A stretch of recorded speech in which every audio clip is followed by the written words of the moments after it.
अनय साहित्य क्लासेस में एक बार आपका फिर से बहुत बहुत स्वागत है। आइए आज हम लोग हिंदी व्याकरण के अंतर्गत विशेषण पढ़ने वाले हैं और विशेषण जो कि हिंदी साहित्य परीक्षाओं में, प्रतियोगी परीक्षाओं में हिंदी व्याकरण भी बहुत महत्वपूर्ण भूमिका निभाता है और इससे आपको एक दो प्रश्न देखने को जरूर मिलेंगे। चूंकि हमें किसी प्रतियोगी परीक्षा में किसी भी टॉपिक को छोड़कर नहीं चलना चाहिए। हमारे जितने भी सिलेबस है, सिलेबस के अकॉर्डिंग यदि हम पढ़ाई करते हैं तो हमारी तैयारी बेहतरीन होती है। तो आइए आज हम लोग विशेषण पढ़ने वाले हैं। देखते हैं विशेषण क्या होता है। आप जानते हैं विशेषण, विशेषता, किसी की विशेषता बताना ही विशेषण होता है। सामान्य तौर पे कहा जाता है विशेषण संज्ञा और सर्वनाम की विशेषता बताने वाले शब्द। संज्ञा मतलब नाउन, व्यक्ति वस्तु स्थान का नाम संज्ञा। सर्वनाम जो संज्ञा के बदले बोले जाते हैं सर्वनाम होते हैं। तो संज्ञा और सर्वनाम की जो विशेषता बताते हैं उन्हें क्या कहते हैं?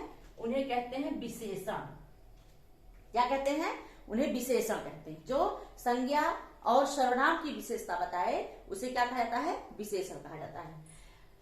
और इसकी अगली परिभाषा दूसरी, अथवा चाहे आप इस परिभाषा को कहिए अथवा इसको, जिस शब्द से संज्ञा की व्याप्ति मर्यादित हो, मतलब संज्ञा का प्रभाव जहां कम हो या उसकी प्रभाव मर्यादा में थोड़ा सा प्रभावित हो, वहां पर विशेषण होता है। इसका परिभाषा है जिस शब्द से संज्ञा की व्याप्ति मर्यादित हो उसे विशेषण कहते हैं। जैसे राम सांवला है, यहां पर राम की विशेषता क्या है? वो सांवला है।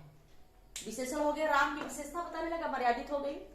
अगला है सीता सुंदर गीत गाती है। तो गीत तो गाती है सीता, लेकिन कैसा गीत गाती है? सीता सुंदर गीत गाती है। ये भी संज्ञा की विशेषता बता रहा है। राधिका पढ़ने में तेज है। राधिका क्या है?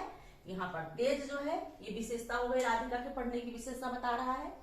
तो कभी कभी आप देखिए क्या होता है कि विशेषण और विशेष साथ में ही रहते हैं। चूंकि विशेष माने संज्ञा की ही जो है विशेषता, सर्वनाम की विशेषता बताने वाला विशेषण होता है। तो कभी कभी क्या होता है, विशेषण विशेष के पहले आता है, मतलब कभी कभी संज्ञा के पहले विशेषण आता है।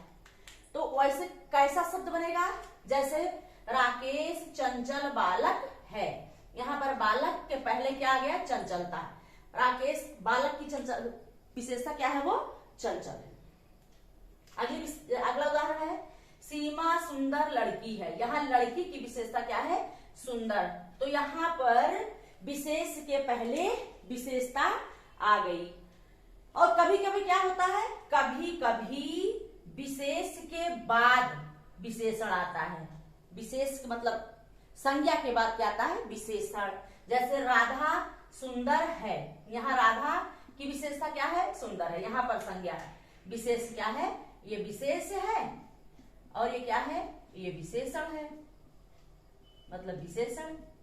तो ये कभी कभी ऐसे होता है। बिल्ली काली है, बिल्ली विशेष है और ये विशेषण है।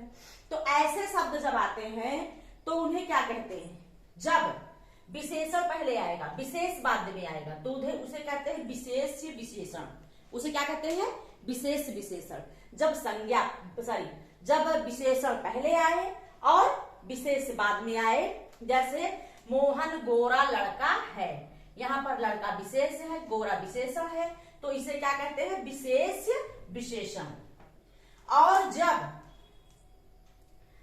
मतलब विशेष से पहले आए और विशेषण बाद में आए उसे विधेय विशेषण कहते हैं। जैसे लड़का आलसी है, ये क्या हो गया? ये विशेष हो गया लड़का, ये क्या हो गया? विशेषण हो गया। क्या हो गया? ये आलसी। तो कभी जब विशेष से पहले होगा, विशेषण बाद में होगा, तो उसे विधेय विशेषण कहते हैं।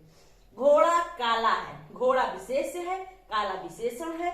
तो जब विशेष से पहले होगा, विशेषण बाद में होगा, तो वहां पर विधेय विशेषण है। तो ये आपकी विशेषण को समझाने के लिए हमने इतना चार्ट बनाया, जिससे आपको विशेषण क्या है ये पहले समझ में आ जाए। विशेषण कैसे प्रयुक्त होता है, उसके क्या नियम है। उसके बाद अगले वीडियो में हम आपको विशेषण पार्ट 2 में विशेषण के प्रकार बताएंगे। क्योंकि हम वीडियो छोटा बना करके थोड़े थोड़े आपको टॉपिक देंगे जिससे आपकी तैयारी हो जाए। तो इस वीडियो में बस इतना ही। तब तक के लिए धन्यवाद।